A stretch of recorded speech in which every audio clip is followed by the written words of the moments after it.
Hi everyone. I'm going to continue a previous video strategy, the important thing about a strategy for main idea. And I'm calling it part 2 with the important thing about. We use the sentence structures to get us to focus on what was important and why. We also gave some details to support main idea from the text that we read. Looking at the framework that we were using at the time, you see the beginning stems there, the open-ended stems. We put in the who or what that we thought was important. And then the next part was why we thought it was important, or what was so important about the who or the what. And then we gave details to support that.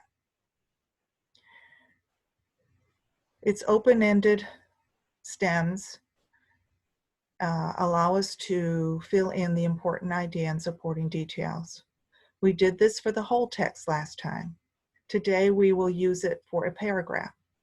The reason for this is I want to show that the strategy that we use for the whole text can also be used for a small part of the text, a paragraph. This is good to know because some of your assessments, quizzes, and tests sometimes ask, what is the main idea of paragraph 3? Or what is the paragraph mostly about? Now you should be able to figure it out. You will have a tool to help you. Let's look at the sentence structure for the important, what is the important thing about for a paragraph. The sentence stems will change a little as we shift from the whole text to one paragraph. And we see it here. We're going to be adding paragraph and the number. The important thing about paragraph, whatever number it is that the who or what and what was important there. We give supporting ideas and then we repeat the important thing about the paragraph. All right, so I'm going to let you watch and listen as I model the first passage for you. The first one is A Ball in a Basket by Reedworks.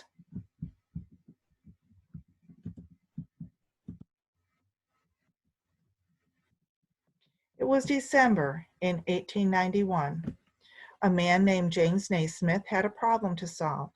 He was a gym teacher at a school in Massachusetts. He was trying to figure out how to keep his students fit during the long winter. He knew he had to find a game to keep his students active.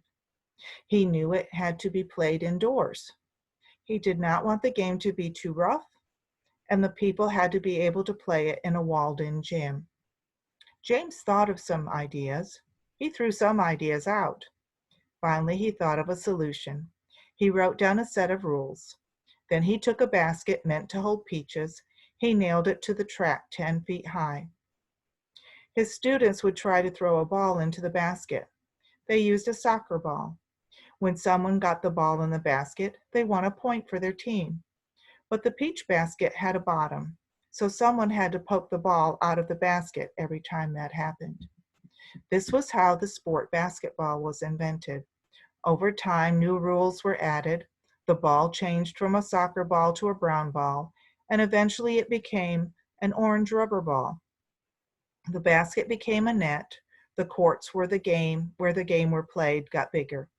Today, basketball is an important sport in the U.S. and is in places around the world. All right, let's go back. As you see, I highlighted one of the paragraphs.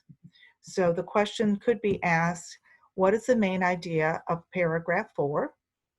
Or what is paragraph 4 mainly about? And if we look, it is paragraph 1, 2, 3, 4. That's why I highlighted it, okay? I'm going to read it again, but let's think about that framework. The framework said that we were thinking about what is the most important thing in paragraph 4, or it could be worded, what is paragraph 4 mostly about? So let's look back. His students tried to throw a ball into the basket. They used a soccer ball. When someone got the ball in the basket, they would win a point for their team. But the peach basket had a bottom, so someone had to poke the ball out of the basket every time that happened. All right. this paragraph, just the paragraph, not the rest of the text, looks like it's just about the students throwing what happened when they threw the ball in the basket.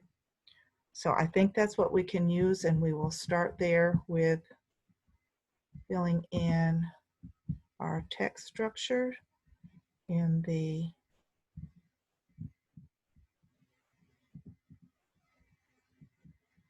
that we're using. Okay, the important thing about paragraph 4 is that the students threw a soccer ball into a peach basket. All right, so let's put that in there. The important thing about paragraph 4 is the students threw the soccer ball into a peach basket. It is true. All right, let's look back for details here. Okay. The basket, they won a point for putting it in there, and someone had to poke the ball out every time that it went in there. So let's see if we can add that. It's true that they won a point for getting the ball in the basket, and then someone had to poke the ball out to continue the game. But then we go back to the beginning statement.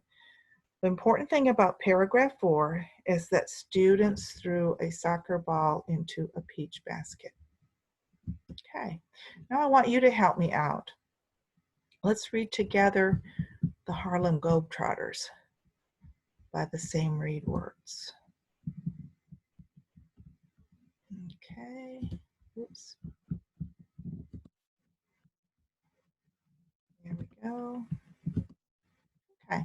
The Harlem Globetrotters, and you can read along with me this time. Have you heard of the Harlem Globetrotters? They are a famous basketball team. They are known for their amazing tricks and skills. Many of the NBA's first African American players were on the team. The team was created in 1926. They played their first game on January 7th in 1927. Later, the team began adding fun tricks to their games. People loved watching them play. Today, they have played and performed in over 100 countries around the world. The Harlem Globetrotters are also known for doing good deeds. The team visits many schools during the year. They play fun games with students. They share important messages like stop bullying, too. All right, so we'll be looking at one paragraph. And let's get back here and we will see what is the main idea of paragraph 3. What is paragraph 3 mostly about? And we'll check back just for a second here. And paragraph 3, this was the first one, second, third. So it's this one here. The Harlem Globetrotters are also known for doing good deeds. The team visits many schools during the year. They play fun games with students. They share important messages like stop bullying too. So again, I see the Harlem Globetrotters, so I think that's who it's mostly about here. But what are they doing in paragraph 3? Ah, yes, good deeds. Okay, so let's get that down. And I have saved the, okay, here we go. The important thing about paragraph 3 is the Harlem Globetrotters do good deeds. All right, let's look at our paragraph again.